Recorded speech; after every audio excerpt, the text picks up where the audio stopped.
Hi everybody, this is Allison. I'm at the Natural Baby today, and today I wanted to talk about some reusable menstrual products. So we've had a couple of videos talking about reusable silicone and rubber menstrual cups, but there's also been some feedback that people are having issues or it doesn't fit right or they're having difficulties. But they still want to use something that's reusable. So today we're going to talk a little bit about reusable sea sponges. So today I have open the Jade and Pearl Sea Sponges. We carry the multi-pack, especially if you're trying to get a feel for what size you need or how they work.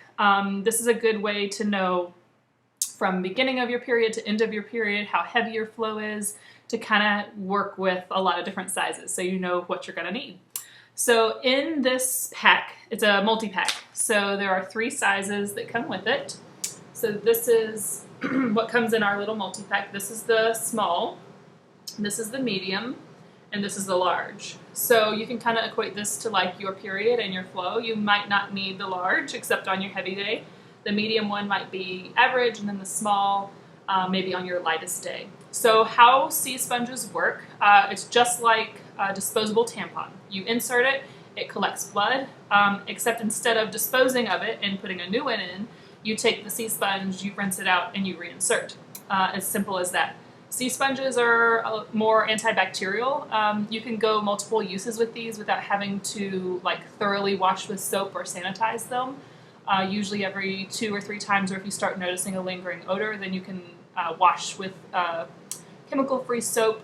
There's also some recipes. I've got one sitting here because I don't have it memorized yet, but one of the recipes that they recommend if you're going to wash says a natural chemical-free soap, or you can soak it for 5 to 10 minutes in warm water with either tea tree oil, vinegar, baking soda, or hydrogen peroxide.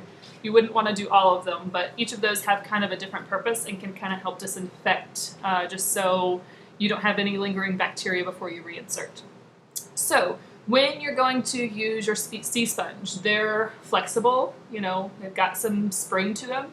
When you're inserting them, you want to make sure they're moist because they'll be a little, just like a regular sponge in your kitchen, they'll be a little squishier when they're moist. So you're going to squish it down. Some people, if it's wet, you have a little bit more room to twist. And then you want to prop your leg up on a toilet or a stool, however you might insert a tampon or gain access easily, and then you'll insert. If it's too big, so if you like this one, but it's too big, it's just too hard to get in, you take scissors and you can kind of trim off the sides. You can trim the top, but really if you're thinking about it, you probably want to leave most of this vertical part intact, and you definitely don't want to cut it in half. This is a natural product, so this is directly from the sea sponge. They have been hand inspected, but you do want to hand inspect it yourself and make sure there's nothing lingering. Sand or seashells, that it even says that in the packaging. So just make sure you wash it in some hot as you can handle water, or a natural chemical-free soap before you use. Make sure all the soap's gone, and then it'll be ready to go. So this is, again, it's the Jade and Pearl Sea Sponge, and this is the multi-pack that I'm working with today. So you can kind of trim it down to size. This one's pretty round all the way, and your vaginal walls will kind of conform to its shape, just like a tampon, but it'll fit better once it's inside, is the best way. And you shouldn't be able to feel it, just like a tampon or a menstrual cup. When you have it in correctly and far enough in, then you shouldn't feel it. So when you go to insert, I think that's pretty straightforward. When it's moist, it'll be inserted easier. When you go to retrieve it and remove it, the best advice I can give you is if you have, let's say you're at home, okay, and you want to remove this, you are going to have to get your hands inside your vaginal opening and grab hold of it.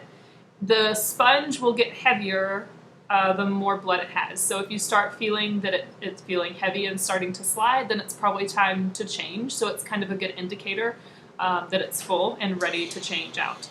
So some people will take dental floss or thread, and they'll either wrap it around the outside and thread it through and out the bottom. So you kind of have a string to pull from to kind of help with removal. Different people have different ways of doing it. Some people feel like the string gets in the way. But if you're used to a traditional tampon, you might really enjoy the string. So that's another option on how to use this. And then for removal, if you don't have the thread or you're having trouble getting it out, you just bear down. So if you've had children and you know kind of that impact, like how to bear down and push, or similar to like if you're trying to excrete and have a bowel movement, pushing and kind of helping will help push your vaginal, like your cervix. It'll help push this down a little bit more so it's easier to grab hold of. So that's the best advice. It's not going to get stuck in there. You can get it out. Sometimes people get in a like tizzy and they're like, oh, what if I can't get it out? I'm so nervous. And then you tense up and then it's going to be harder to retrieve. So when that happens, when you're first time doing it, you just take a deep breath. You sit down, you squat, open your legs, and then you just fish around for it. If you're having difficulties, keep in mind that sometimes, depending on the day, your like vaginal opening and your uterus can shift.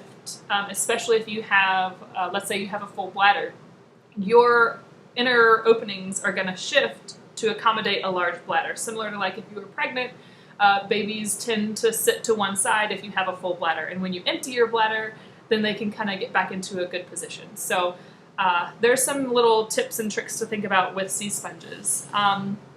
Let's see, other things. You do not have to wash it between every use. You can just rinse and then reinsert. After about 4 to 8 hours is usually the recommended time between switching and rinsing. You can use them multiple times. At the end of your cycle, though, you do want to make sure they're thoroughly cleaned with soap and water. They're thoroughly dry before you store them. This package comes with a little, almost like a little linen storage pouch. So once they're dry, you can store them. Kind of helpful for just keeping track of them since this pack comes with 3. Some of the other options, you can get just the size that you need in a 2-pack. And then especially if you already know which size you need. So let's talk about, we kind of talked about being at home. Let's talk about going out. If you are using sea sponges, it's not as easy as something like a menstrual cup where you can just wipe and reuse. You kind of need a sink to rinse it out in. So it's not as easy, but one of the ways you can combat that is you take 2 with you. You have one inside and you have a backup. And then you would also need a wet bag, something to put this in until you can get to a sink. So let's say you're in a public restroom. You've got a backup in your bag. You've got one inside. So once you take one out, you can insert this in, we'll call it a wet bag or of sorts, and then you can insert this one. And then you can wash at the sink or you can take it home and wash it. But that's one way you can go out with sea sponges, especially if you're on a heavy day and you know you're going to be out for more than about 4 to 6 hours. That's one way you can do it, have a backup in your bag. So yeah, that's kind of the basics of how to use sea sponges. It's definitely a more natural option. It does absorb what's in there. It's very similar to a tampon. It's just a natural option that you don't throw away. On the packaging, they say that you can use these depending on use and how often, let's see, like 3 to 6 months or more, depending on it. If you start noticing that some of these openings are starting to flake or pull away, you can trim the opening. So you just trim off what's there. You don't want to pull on it. You just cut off what's getting snagged or pulled because you don't want to lose any of these pieces. So yeah, that's reusable sea sponges. It's a good way to go green on your period and your body will thank you. These are not treated with chemicals. They're not bleached, whereas most tampons are. And then most of the plastic applicators that you're accustomed to seeing on a tampon are thrown away. And that's a whole lot of waste. So your body will thank you for using something more natural, and then to the environmental impact of using natural menstrual products will be so great for the environment. You vote, you're a consumer, and you vote with your dollars. So if you're spending money on disposable products, it's only going to contribute to that. So this is a great way to kind of scale back your impact and then treat your body better. Okay, so if you have any questions, let us know. We'd love to talk about periods and kind of undoing the taboo. In the comments below the video or in any of our threads, we'll definitely post some helpful links where you can learn more about cycles, reusable menstrual products, maybe even some funny videos that you might enjoy watching to kind of help release the taboo about talking about periods and menstrual cycles, because it is normal. It should happen, for most women it happens every month, so we should definitely talk about it, have a way to have an open conversation so we can learn from each other and how to improve ourselves and the environment. So thanks for watching, and let me know if you have any questions. Bye!